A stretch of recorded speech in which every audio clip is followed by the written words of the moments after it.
സർവകലാശാലയിൽ MBA വിദ്യാർത്ഥികളുടെ ഉത്തരക്കടലാസുകൾ നഷ്ടപ്പെട്ട സംഭവത്തിൽ 71 വിദ്യാർത്ഥികളുടെ പരീക്ഷ ഏപ്രിൽ 7-ന് നടത്തുമെന്ന് സിൻഡിക്കേറ്റ്. 4 ദിവസത്തിനുള്ളിൽ ഫലം പ്രഖ്യാപിക്കുമെന്നും അധ്യാപകനെതിരെ നടപടി സ്വീകരിക്കുമെന്നും vice chancellor doctor Mohanan Kunnummal വ്യക്തമാക്കി.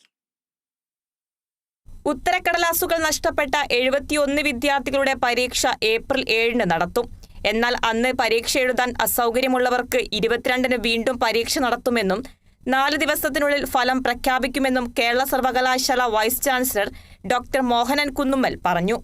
1000 പേരുടെ റിസൾട്ടും വിത്തിൻ 3-4 ഡേയ്സ് പ്രസിദ്ധീകരിക്കും. ഈ കുട്ടികളുടെ മാത്രമേ ഉള്ളൂ. അത് ക്യാമ്പായിട്ട് തന്നെ ഇവിടെ നടത്തും, യൂണിവേഴ്സിറ്റിയിൽ തന്നെ. അപ്പോൾ പരീക്ഷ 7-ാം തീയതിയാണ്.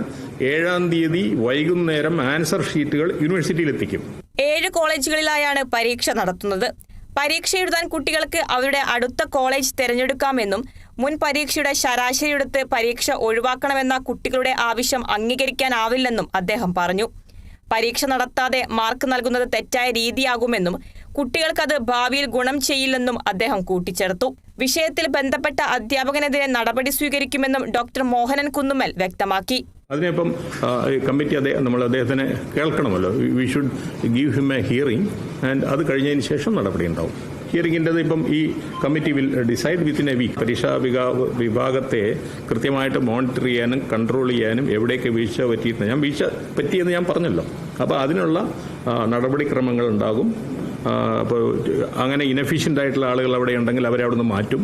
2022-24 ബാച്ചിലെ 71 MBA വിദ്യാർത്ഥികളുടെ ഉത്തരക്കടലാസാണ് നഷ്ടമായത്. ബൈക്കിൽ പോകുമ്പോൾ ഉത്തരക്കടലാസ് നഷ്ടപ്പെട്ടു എന്നായിരുന്നു അധ്യാപകന്റെ മൊഴി. Kerala vision news, Thiruvananthapuram.